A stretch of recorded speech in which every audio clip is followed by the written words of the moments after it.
Dalam keheningan, marilah kita berhenti sejenak, bukan untuk menilai orang lain, bukan untuk mengingat kata-kata yang pernah melukai kita, tetapi untuk melihat dengan jujur bagaimana kita sendiri berbicara dalam kehidupan sehari-hari. Hari ini, kita akan berbicara tentang sesuatu yang kita gunakan setiap hari, namun jarang kita sadari kekuatannya.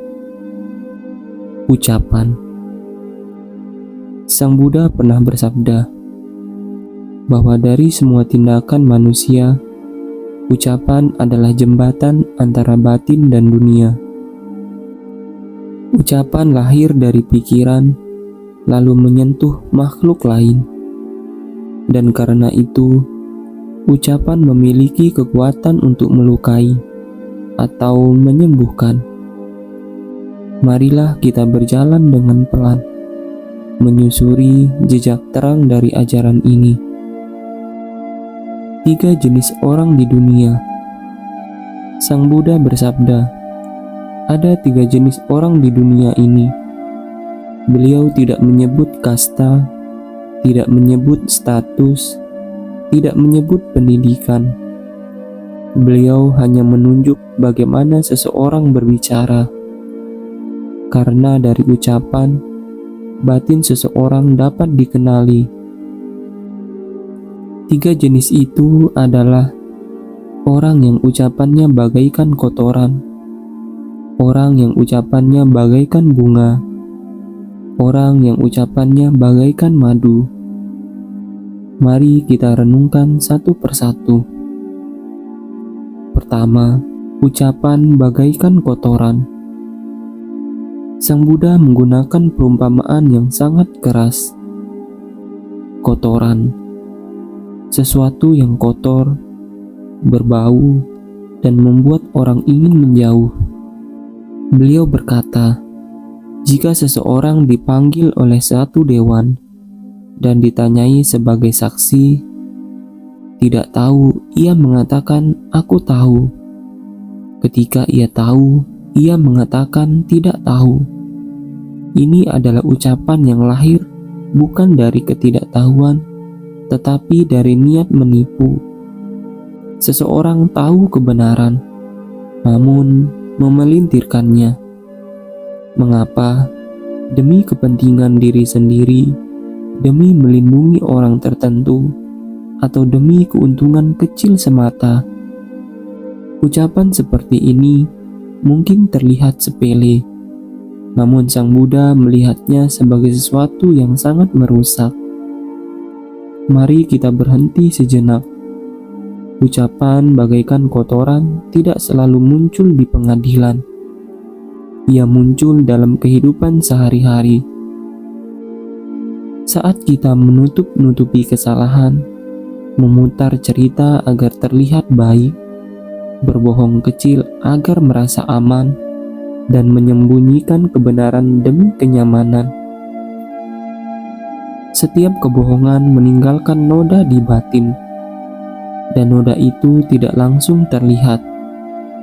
Ia muncul sebagai kegelisahan, rasa tidak aman, ketakutan, kebiasaan hidup dalam topeng.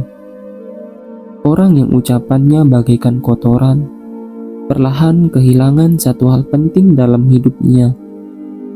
Kepercayaan, baik dari orang lain maupun dari dirinya sendiri. Kedua, ucapan bagaikan bunga.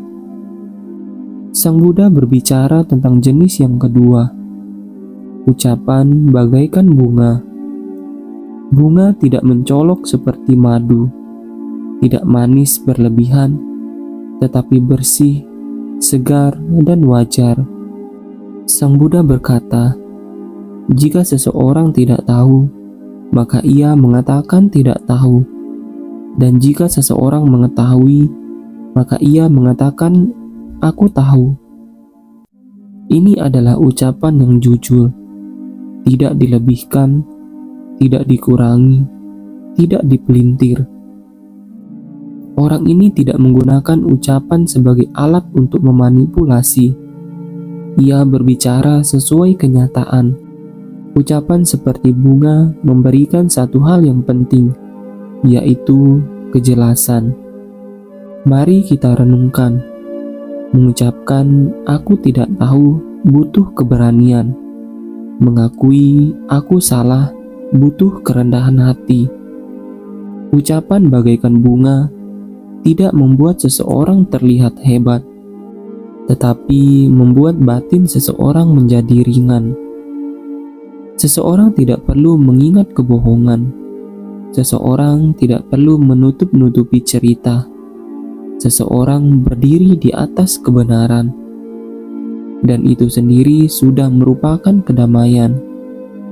Sang Buddha belum berhenti. Beliau menunjukkan tingkatan yang lebih tinggi. Ketiga, ucapan bagaikan madu. Jenis ketiga adalah puncaknya. Ucapan bagaikan madu. Sang Buddha bersabda, setelah meninggalkan ucapan kasar, seseorang mengucapkan kata-kata yang halus, menyenangkan di telinga, masuk ke dalam hati. Ini bukan hanya soal kejujuran, tetapi soal cara. Ucapan bagaikan madu adalah ucapan yang benar, ucapan yang lembut, ucapan yang tepat waktu, dan ucapan yang penuh niat baik.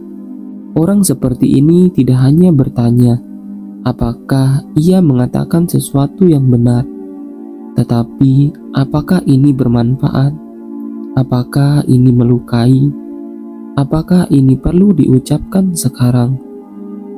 Ucapan bagaikan madu tidak berarti selalu menyenangkan.